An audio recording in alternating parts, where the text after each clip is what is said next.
বিসমিল্লাহিররহমানিররহিম। আসসালামু আলাইকুম বন্ধুরা, কেমন আছেন? আশা করি ভালো আছেন। আমিও ভালো আছি। দেশ এবং দেশের বাইরের থেকে যারাই আমার এই ভিডিওটা দেখতেছেন তাদেরকে আমার রান্নাঘরে স্বাগতম। আজকে আমি দেখাবো পার্টি স্টাইলে বেগুন এবং ইলিশ মাছ ভাজা রেসিপি। কিভাবে যে কোনো স্ট্যান্ডার্ড পার্টিতে ইলিশ মাছ এবং বেগুনগুলো কিভাবে ভাজি করে সেটাই আপনাদের সাথে আজকে আমি শেয়ার করব। আমার রেসিপিটা যদি ভালো লেগে থাকে অবশ্যই একটা লাইক দিয়ে ভিডিওটা দেখা শুরু করবেন এবং কমেন্টে জানাবেন কেমন হয়েছে আমার পার্টি স্টাইলে বেগুন এবং ইলিশ মাছ ভাজা রেসিপি। এনাদের সাথে আমি আমার বাসা যেটা ছিল সেটাই শেয়ার করলাম। তো অবশ্যই পুরো ভিডিওটা দেখবেন না টেনে, তাহলে পার্টি স্টাইলে কিভাবে বেগুনটা কাটতে হয় সেটা শিখে নিতে পারবেন। চলুন বন্ধুরা, দেখে নেওয়া যাক ইলিশ মাছ এবং বেগুন ভাজিটা কিভাবে আমি করে নিই।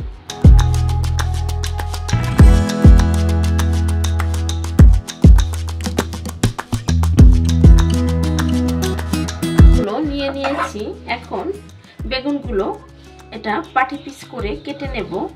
আর পাটি পিস কাটতে হলে অবশ্যই স্ট্যান্ডার্ড পাটি পিসের জন্য বেগুনের দুই সাইডেই এভাবে ফেলে দিতে হবে। ফেলে দিয়ে এটাকে কিন্তু আমি পাটি পিসের জন্য আমি কিন্তু এটা দুই পিস করব এভাবে করে, না হলে কিন্তু বেগুনটা ভালো হবে না ভাজা। এভাবে রাখতে হবে।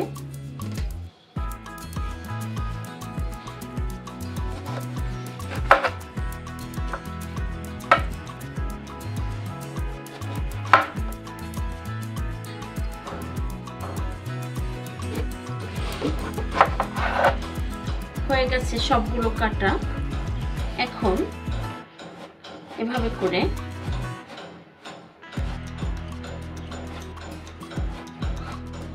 এটা করলে মশলাটা কিন্তু ভিতরে খুব ভালো করে ঢুকবে। এভাবে করে এখন এটাকে ধুয়ে নেব। এখানে ইলিশ মাছ নিয়েছি মিডিয়াম সাইজের 6 পিস, এটাও পাটি বেগুনের সাথে ভেজে নেব। দিয়ে দিচ্ছি পেঁয়াজ পেস্ট। আমি এখানে বেগুন এবং মাছের জন্য একসাথে মশলাটা মাখিয়ে নেব। দিয়ে দিচ্ছি 1 চামচ মরিচের গুঁড়া, দিয়ে দিচ্ছি একটু পাপরিকার গুঁড়া, এখানে দিয়ে দিচ্ছি রসুন এবং আদা পেস্ট 1 চা চামচ,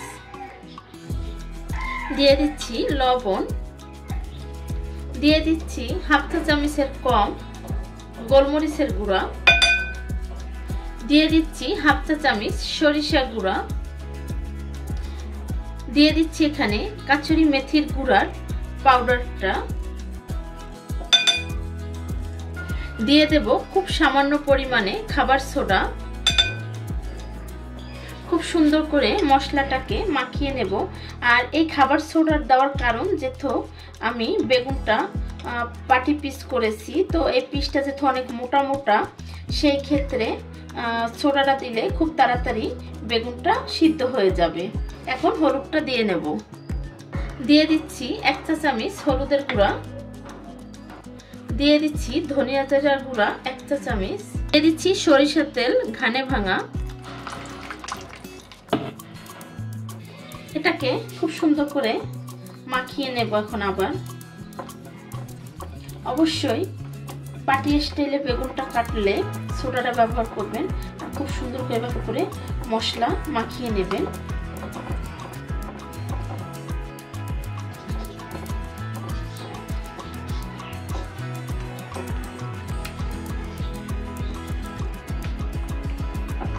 এভাবে করে বেগুনটাকেও মাখিয়ে নেব। বেগুনটাকেও এভাবে করে মাখিয়ে নিচ্ছি। প্রত্যেকটা বেগুন আমি খুব সুন্দর করে মাখিয়ে নিয়েছি। আর মশলাটা কিন্তু একদমই পারফেক্ট হয়েছে।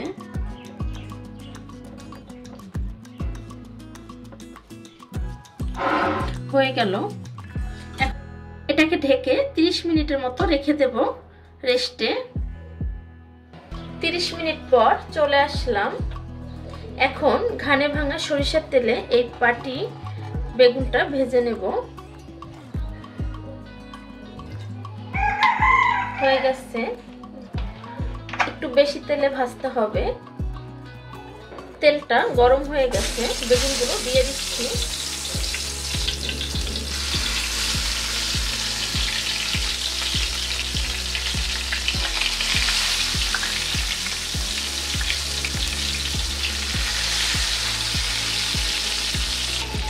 গেছে বেগুনগুলো দেওয়া। এখন এটা প্রায় 20 মিনিটের মতো লো হিটে আমি ভেজে নেব। এখন উল্টিয়ে নেব। দেখতে পাচ্ছেন কতটা সুন্দর বা চমৎকার হয়েছে ভাজার কালারটা। এখন আরো 10 মিনিট এভাবে করে ভেজে নেব। আমার বেগুনটা খুব সুন্দরভাবে একদমই ভাজা হয়ে গেছে। আমি একটা প্লেটার নিয়ে নিয়েছি।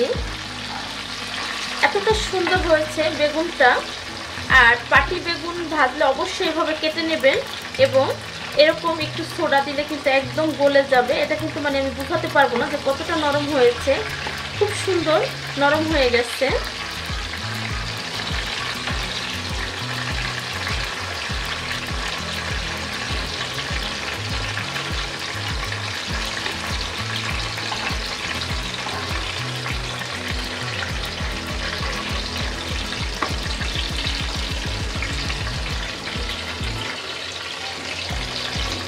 বেগুনটা উঠিয়ে নিয়েছি। এখন মাছটা ভেজে নেব।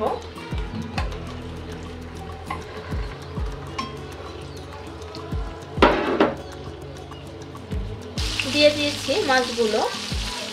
হয়ে গেছে আমার ইলিশ মাছটা ফ্রাই।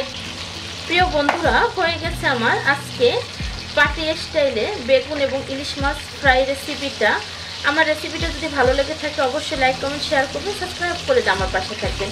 যে সমস্ত বন্ধুরা ফেসবুক থেকে দেখতেছেন তারা ফলো দিয়ে রাখবেন। আজকের রেসিপি আমার এই পর্যন্তই। ভালো থাকবেন, সুস্থ থাকবেন, আশেপাশের মানুষকে ভালো রাখবেন। আমি এখন ইলিশ মাছগুলো উঠিয়ে নেব। দেখা হবে আবার নতুন কোনো রেসিপি নিয়ে। আসসালামু আলাইকুম, আল্লাহ হাফেজ।